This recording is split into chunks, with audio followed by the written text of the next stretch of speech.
Buena tarde, amigos de Samchung. Estamos nuevamente en el segmento Quédate con Samchung y el día de hoy vamos a retomar sobre los huertos familiares con el botánico Freddy Archila, que hace 2 semanas estuvo con nosotros, pero se quedaron algunas dudas que no se pudieron responder en su momento. Hubo algunas fallas técnicas que no permitieron continuar con toda la entrevista y es por eso que el día de hoy tenemos a Freddy Archila, a quien ya en este momento tenemos en pantalla. Bienvenido, Freddy, y felicidades por todos esos logros científicos que obtiene a nivel internacional, pero a pesar de ese nivel que maneja, también está disponible para toda la población, como en este caso, hablar de los huertos familiares. Gracias, Eduardo. Bueno, efectivamente, si la ciencia, si el conocimiento no va a la gente, pues no sirve de nada. Así es que, pues poder contribuir en este momento de pandemia con una actividad que puede no solo distraer a la gente, sino brindarle la oportunidad de dar su seguridad alimentaria o por lo menos fortalecerla, pues es algo grandioso. Solo retomando, hablamos de la importancia de poder realizar esos huertos y tal vez el punto principal era que no necesitábamos grandes terrenos, que lo podíamos hacer en macetas y mostramos cómo de una cabeza de ajo, pues esta ya creció bastante desde hace 2 semanas, pero de una cabeza de ajo que se empiezan a hacer, podemos nosotros obtener 7 plantas de ajo que nos pueden ayudar a nutrirnos. Y pues, qué mejor que con un cultivo ecológico, amigable, orgánico, libre de contaminantes. Y el ejemplo que usamos fue efectivamente que el ajo que nosotros consumíamos a veces de supermercados, pues viene con altos niveles de metales pesados porque pues, se producen en países donde las aguas están muy contaminadas. Y bueno, también se habló de la importancia que tenía en este manejo que nuestras herramientas, que podría ser algo muy profesional, como una tijera podadora de marca y de un material especial, hasta una tijera normal, ¿no? De casa, pero que había algo que era importante, que nosotros tendríamos que desinfectarlas. Y bueno, el ejemplo era pues esta pandemia, ¿no? Que así como el humano sufre con virus, con bacterias, con hongos, también las plantas se ven afectadas por este tipo de problemas. Y la fertilidad, de la fertilidad yo y de ese manejo les hablaba que habían productos que nosotros podíamos conseguir muy baratos en algunas agropecuarias. Eh, este es un extrafortán, por ejemplo. Es un producto con muchos nutrientes. Ahora, no quiero que se amarren a una marca porque o que yo la estoy promoviendo, ¿no?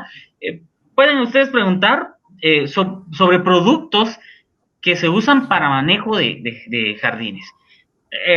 Y a veces la gente ya tiene establecidos algunas plantitas, algún whiskylar por ahí, pero no le prospera porque precisamente no tiene la nutrición adecuada. Se me escapó por ahí decir que también dentro del conocimiento que nosotros tenemos en esta región, el uso de la ceniza pues es muy común. La ceniza, al degradar, digamos, en los pollos, en las cocinas de leña, tiene un alto contenido de fósforo, pero también tiene otros elementos nutritivos y fungicidas que ayudan a mantener el suelo no solo nutrido, sino limpio de algunos patógenos. Entonces, ponerle un poco de ceniza al pie de las plantas ayuda. No es normal que un agrónomo hable de este tipo de productos, pero uno no puede negar que nuestras civilizaciones en el área han logrado sobrevivir miles de años por este tipo de conocimiento. O sea, no lo vamos a menospreciar. Dentro de las preguntas, porque sí quiero dar respuesta por lo menos a algunas de las preguntas y algunas de las inquietudes de la gente que amablemente nos siguió en esa primera parte y que pues, lamentablemente la luz nos jugó una mala pasada. Había una, que si se puede tener un huerto dentro de casa. Es obvio, las ciudades están creciendo y la limitación del espacio para un jardín se va dando. Y la respuesta es sí. Usted puede tener su romero, puede tener su albahaca, su hierbabuena, crecen perfectamente bien en el balcón de una casa, cerca de luz. Eso es clave. No muy pegado al vidrio, porque se puede quemar, pero sí una condición importante es que tengan luz.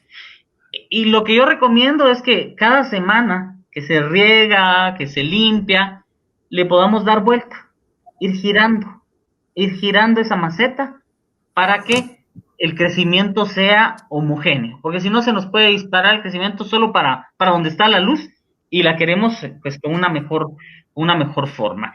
Eh, Igual las plagas la van a afectar ahí. Nosotros tenemos con este tipo de plantas ya la experiencia de que la mosca blanca, que es un problema mundial, nos afecta. Entonces también tenemos este tipo de productos que, como les digo, son muy fáciles y muy económicos. Este es el Ditex, que nos puede ayudar para controlar. Ahora, claro está, no podemos usar un mismo producto durante mucho tiempo porque las plagas tienden a dar resistencia. Entonces, nosotros podemos usar durante 6 meses un producto y luego tenemos que usar otro para poderlo, para que no sean resistentes las plagas. Y cuando nos toque cosechar, ojo, si yo quiero preparar mi caldito y tengo un cilantro ahí bonito, hierbabuena, pues por lo menos tienen que haber pasado 15 días desde la última aplicación de producto para que no hayan trazas de algún químico, por muy noble, por muy ecoamigable que sea, tenemos que tener cuidado porque pues para el consumo humano puede causar algún problema. Si es que deciden usar este tipo de productos. Eh, la otra era qué tanta sombra, qué tanto sol. Estas plantas de las que hablamos requieren mucho sol, ¿verdad? Son plantas que requieren sol para crecer. En ese momento yo enseñé una plantita de ayote, pues para que vean cómo ha crecido en la maceta. Ya tiene que irse a una maceta mucho más grande. ¿Ya? ¿Por qué? Pueden ver aquí la raíz. Ese es el éxito, ya se está saliendo su raíz de la necesidad de contar con un mayor espacio. Yo voy a usar un macetón grande eh, para que ellas crezcan y cuando tengan 1 metro 30 centímetros les voy a cortar las puntas con una tijera desinfectada y entonces voy a obligarlas a que den flores y a producir menos ayotes, tal vez uno por plantita, son solo, aquí están, 1, 2, 3, 4, 5, 6 plantas, tal vez solo pues un ayote por planta que va a colgar de ese macetón, pero en un pequeño espacio yo voy a tener ayotes de un tamaño considerable, depende también de la variedad. Esto es por, digamos, responder algunas de las inquietudes que tenía la gente que amablemente nos siguió en ese primer programa. Gracias, Freddy. Pues interesante lo que nos cuenta y también yo, en base a la experiencia que he tenido con algunos amigos que cuando nos trasladamos a estudiar allá a la ciudad capital, me llamó la atención de que, así como su persona menciona que en una maceta, él era amante a comer chiltepe y entonces su desayuno, almuerzo y cena era con chiltepe. Y en ese momento allá en la capital era difícil salir a comprar a un lugar y encontrarlo. Entonces, la semana o 2 semanas que yo regresé, vi en la maceta una mata de chiltepín. Y lo interesante es que cada vez que él tenía un tiempo de comida, iba a cortar sus chiltepes y en una maceta, ¿verdad? O sea, no hay necesidad de tener grandes terrenos como usted menciona. La cultura quechí sí tiene esa característica de tener sembradío tras patio, como le comentaban, o como le nombran, porque ahí es donde se surten ellos de algunos productos, pero se ha ido perdiendo por el crecimiento de las casas y nos hemos comparado con otros países. Estamos viendo ahí también el sistema hidropónico que también ya lo aplican acá, increíble. Ya nos estamos semejando mucho a las grandes ciudades, a pesar de que en nuestra ciudad hay mucha tierra, hay mucha lluvia, sol, podemos disfrutar de muchas cosas, pero ahora nos tenemos que ir acomodando a esta situación, Frey. Por supuesto, cada día las terrazas se van volviendo amigas de nosotros porque son los únicos espacios que tenemos para poder tener plantas, para poder cultivar. El tema hidropónico no solo es una ventaja, digamos, cierta facilidad de cultivo, sino que también hace plantas con mejor nutrición. Yo hace muchos años hice una investigación hidropónica a finales de los 90 sobre la lechuga, la variedad Salinas, que es la lechuga normal. No, como hay varios tipos de lechuga, la lechuga normal, esa es la lechuga variedad Salinas. Y resulta que descubrimos que tenía 40 veces más hierro una lechuga cultivada hidropónicamente que una lechuga cultivada al suelo. Entonces, pues hay fenómenos ahí en el que el suelo, las partículas del suelo absorben también los nutrientes para mantener sus capacidades de intercambio o de cómo sueltan esos nutrientes. Así es que efectivamente, mire, el chiltepe es algo interesante porque la gente acá lo come cuando logra, por casualidad, nacer una planta dentro de su sitio. Porque las aves comen un fruto, vienen y lo defecan. Entonces nace la planta. Muchos intentan cultivarlo con dificultad. Yo les doy un consejo. En el caso del chiltepe, agarran los frutos maduros, sacan semillitas y las van poniendo, digamos, en un vaso. Luego le ponen la mitad de agua, agua tibia, no caliente, y una cucharada grande de agua oxigenada. Lo dejan ahí 1 hora hasta que se enfríe y luego tiran el agua y las semillas las tiran sobre una servilleta de papel y las ponen a secar 2, 3 días. Cuando ya están bien secas, esa servilleta se pone en una maceta y se tapa apenas 1 centímetro de tierra, un poquito por ahí dispersa encima y se mantiene la humedad. Y ahí me van a contar, les van a salir muchas matas de chiltepe. ¿Por qué el agua oxigenada?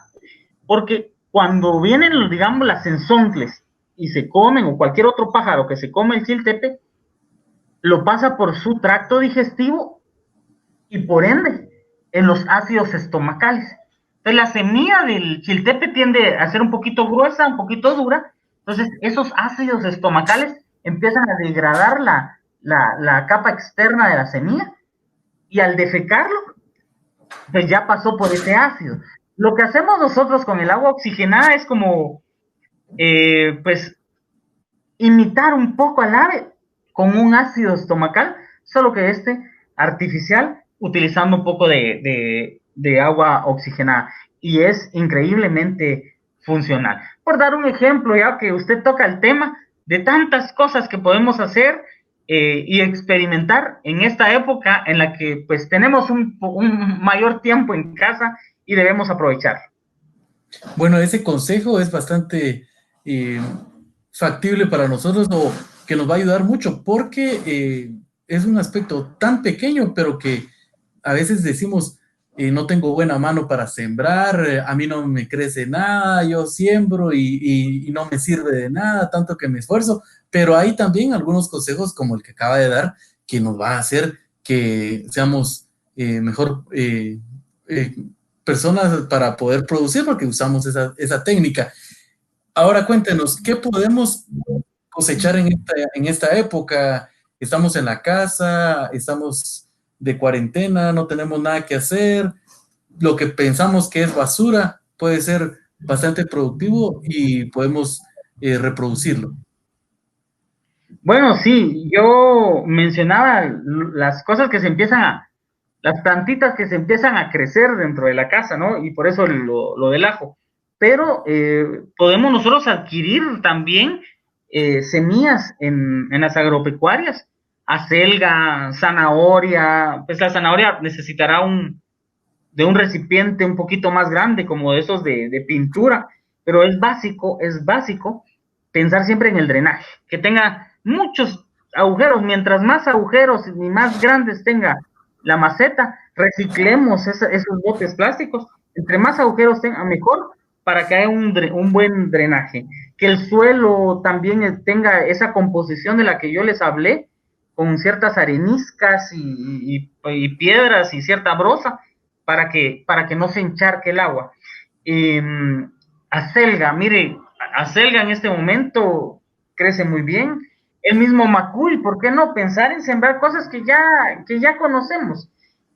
Use la técnica de la servilleta, con mucho cuidado las frutas del macuy, las más negritas, las moraditas, digamos, y ahí que se sequen un par de días, y en esa misma servilleta, si quiere recorta en tiras, usted va sembrando en las macetas, les pone tierrita, no mucha tierra, encima, y ahí van a nacer las plantas de macuy. También está el romero y algunas otras especias aromáticas, algunas otras plantas aromáticas que son usadas en lo cotidiano por algunas personas en la cocina. El mismo zamat. Hay gente que dice, mire, el zamat yo lo siembro y no sale nada. Pero en la banqueta nace solito. Bueno, sí, porque usted lo siembra eh, y de repente el lugar donde está es muy húmedo. Y lo pone en un lugar de repente muy sombreado y no le gusta este tipo de ambiente a la planta. El zamat le gusta el sol. Veamos entonces qué es lo que nos está diciendo la planta. La planta salió en la banqueta mucho calor, mucho sol. Bueno, entonces yo voy a procurar sembrar mis plantas de zamat y ponerlas en un lugar soleado. Por supuesto, mientras se enraiza y se adapta, podría yo dejarla una semana en un lugar un poquito más sombreado y bien regada, mientras se enraiza, una semana, y luego ya va al sol. Bueno, pero si yo no tengo plantas de zacate, pero alguien me vende o me regala, o yo encuentro en una banqueta como maleza una planta y tiene su flor, puedo cortarle la inflorescencia madura, que seguro ahí hay semillas, y me la llevo y la coloco de cabeza, ¿sí? La coloco de cabeza en la maceta, ¿verdad? Como es dura, entonces se va a quedar así como que es una sombría, y ahí se va a empezar a secar. Cuando pasen 2 semanas esté bien seca, solo sacudo bien y la quito. Y ahí van a empezar a salir cientos de matas de zamat, que si las cuido bien puede ser un espectáculo. Y yo lo que le cuento, pues lo hemos experimentado. Cuando se nos crecen vamos a ver si logramos hacer que la gente mire primero la maceta. Este es un jengibre que se creció en un canasto en la cocina. Y miren, está a punto de dar flor. ¿Ya? Imagínense, el jengibre tan usado por los asiáticos. Y los asiáticos no padecen de problemas del corazón, la presión. En realidad, la cocina asiática usa muchos elementos que ojalá todos los pudiéramos incorporar. O sea, las cosas buenas de varias culturas, nosotros las pudiéramos usar. Yo uso mucho jengibre en la cocina, casi todos los días tomo un té de jengibre. eh, y bueno, pues es un reto hacer que el jengibre que se crece en la cocina, pues hacerlo crecer, ¿no? Y no hay nada de ciencia. El jengibre se secó, lo olvidamos por ahí, empezó a sacar sus brotes, preparamos el suelo correcto en una maceta de buen tamaño y lo colocamos y le pusimos 2 centímetros de suelo encima y ahí creció espectacularmente al sol, porque al jengibre también le gusta el sol. Mientras crecía y no habían buenas lluvias, se le regaba lunes, miércoles y viernes. Ahora que ya tenemos lluvia y pues le cae lluvia, solo es de estar controlando que la maceta tenga suficiente humedad. Si empezamos a ver que se seca mucho, entonces le ponemos agua. ¿Por qué?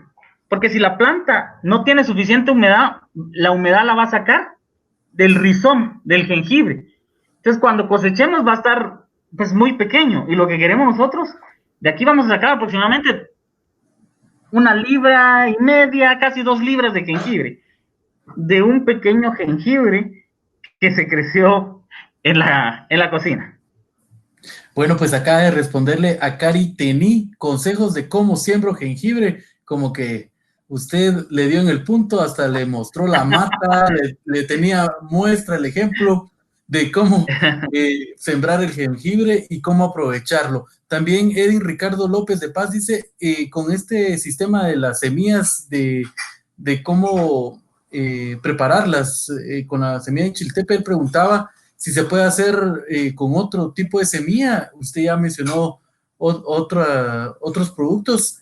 Este es ¿qué productos podríamos utilizar para poder realizar lo mismo que con el chiltepe? Bueno, el chile cobanero necesita también, no todas las semillas necesitan escarificación, eso es importante. Por ejemplo, yo quiero sembrar pacayales. Recordemos que hay pacaya macho y pacaya hembra. Entonces, va a depender de la luz, imagínense. Entonces, yo hago lo mismo. Un vasito, ¿va? La mitad de agua tibia. En el caso de la pacaya, 2 cucharadas de agua oxigenada y lo dejo ahí durante 2, 3 horas y luego la siembro. Como quiero macho y quiero hembra, porque es importante seguir teniendo semillas, entonces siembro yo, para tener éxito, 2 macetas. Una las pongo al puro sol y siempre con su riego, y las otras las puedo poner en la sombra. Y es increíble, pero dependiendo de la luz, así van a salir hembras y machos. Entonces, esa es una de las técnicas, pero la pacaya también lo necesita. Y hay productos, miren, nosotros, este es un experimento de mi hijo pequeño, el cebollín. El cebollín crece, miren, impresionantemente. Y fueron semillas compradas en un sobrecito, claro, son semillas certificadas, pero en las agropecuarias. Entonces, aquí usamos aproximadamente 20 semillas y tenemos cebollín para los huevitos, a la torta de huevo, para mucho tiempo. Y ustedes cortan las hojas y pues vuelven a salir nuevas, que eso es lo lindo del cebollín, ¿ah? Y no le puedo estar echando mucho químico porque a veces uno se levanta y dice, pues hoy quiero comer mi torta de huevo con cebollín, entonces no puedo esperar 15 días para eso. Así es que estas no requieren de mucho producto. Esta planta, incluso ya la podría yo separar en macetas, hacer unas 3, 4 macetas y va a seguir creciendo igual. Esa es la respuesta increíble. Se cayeron unas semillas de zanahoria porque fue así, y la zanahoria creció. Aquí pueden ver la diferencia del follaje, ¿ve? Y la zanahoria también creció ahí. Sí se necesita tener buena mano, pero a veces también los tips correctos para la siembra. Yo creo que esa es parte de lo que estamos pues, compartiendo en este momento con la gente, este tipo de información. Bueno, y también Ishbenelke pregunta, ¿cómo influye las fases de la luna en los cultivos de hortalizas? ¿Hay alguna influencia en este sentido? Bueno, totalmente. La luna es importantísima y aquí la gente en el campo, si va a cortar un árbol, ve las fases de la luna. Hace mucho tiempo yo en la universidad le planteé a un profesor que estaba hablando de un cultivo, le dije, mire, ¿y en qué fase de la luna hay que sembrarlo? Y se rió de mí. Yo tuve la enorme suerte de estudiar en la Escuela Nacional Central de Agricultura en Bárcenas, y pues se nos enseñó que la luna influye. Bueno, las mareas se calculan en función de las fases de la luna. es un secreto que hay efectos de luna, y cuando hay un efecto de luna, en los hospitales se llenan de señoras embarazadas que van a dar a luz, y eso no es un mito. Así es que es, un, es una verdad, y en el caso de estas plantas, pues digamos, no se ve tanto el efecto, pero siempre es recomendable, y yo lo digo, miren, siembren al final de la luna llena, ¿ya? Porque luego va a venir una fase importante en la que hay como un descanso, y, y esto va a permitir que las plantas broten y puedan crecer lentamente. Pero esa es, digamos, mi concepción. Hay diferentes maneras de interpretarlo, y no hay como un tratado escrito en este momento, que valdría la pena que alguien hiciera un tratado escrito para ver en cada cultivo seguramente influye de manera diferente. Por ejemplo, nosotros vemos que en luna llena es mejor podar una planta porque está como en descanso, ¿no? Porque luego de la poda va a haber una mayor facilidad de el nuevo brote. Si yo lo hago la poda en un cítrico, en cualquier cítrico, un frutal, en una luna tierna, mi probabilidad de tener hongos y bacterias atacándome es mayor. Pues yo tengo mucha experiencia en fincas, en granjas, la personal manejando aquí tantas plantas, 40,000 plantas, de esas, 45,000 plantas, de esas son 35,000 orquídeas, pero hay 10,000 plantas de otras familias botánicas. Entonces hemos visto que sí, la luna, que es un conocimiento de nuestros ancestros, influye en el crecimiento. Bueno, pues acá nuestros amigos tienen mucha experiencia, tienen muchas dudas y al mismo tiempo estamos aprendiendo nosotros porque en el establecimiento educativo siempre nos decían que era importante para las plantas el sol, pero mire a qué alturas me voy dando cuenta que hay que tomar en cuenta el sol y la luna, ¿verdad? Entonces, Y es la bueno luna. platicar, hay que platicar de todo esto y qué bueno con personas conocedoras como ustedes, nuestros contactos que están pendientes, no se les va una también, ¿verdad? Acá Lucas Shuruk nos dice, nosotros estamos sembrando chile pimiento y el lugar, el clima es frío. Ha crecido y también salen los pimientos. Tenemos un problema, es atacado por gusanos verdes. Sí hay que tomar en cuenta el clima para cada producto y también lo que usted decía, ver cómo protegerlo de algunas plagas. Bueno, sobre todo cuando llegamos a un lugar que es cerca de un bosque, ¿no? Eh, Nosotros quitamos cobertura forestal, y los animales que están ahí tienen que buscar alternativas. No solo los gusanos, en este caso ellos tienen una plaga puntualmente que le tendrán que hacer frente. Yo no quisiera dar nombres de productos porque pues no sé cuál sea la concepción del manejo agronómico, porque puede ser uh, muy orgánica. Y entonces le diría, miren, agarren el chile chiltep y un par de cigarros y los ponen a fermentar juntos. Luego hacen un extracto y agarran un vasito de ese extracto, y lo meten a una mochila y fumigan con eso. Y es como un repelente. Si quieren, le agregan ajo también a esa mezcla y va a repeler la plaga. Y bueno, por supuesto que también existen productos agroquímicos que ustedes pueden aplicar encima, pero estamos comprometiendo a veces la salud del ecosistema, de nuestro suelo y la salud de la gente que va a consumir. Así es que hay muchas prácticas para poder producir, tal vez no orgánico, pero sí lo más ecoamigable posible, y por ahí, dependiendo de esto, pues ellos tendrán esas opciones. Incluso para gusanos hay una bacteria que mata al gusano, sin causar ningún otro problema, que es un Bacillus thuringiensis. Y esto lo pueden buscar en algunas agropecuarias, y comprar y combatir, porque esa bacteria va a matar la larva y no va a ocasionar, afortunadamente, ningún, ningún otro problema al cultivo. Pero esa sería una recomendación para poder acabar con él. Nosotros en algunos lugares hemos colocado avispas que van y atacan esas larvas, pero esto pues es un poquito más complejo y lleva más tiempo, más años. Bueno, pues también he escuchado cuando dicen, es que no sembres ahí porque la tierra ya está cansada. Así lo dicen popularmente. ¿Cómo Ajá. detecto qué tierra es productiva y en dónde puedo yo sembrar y tener garantía de que voy a poder producir lo que estoy buscando para cosechar?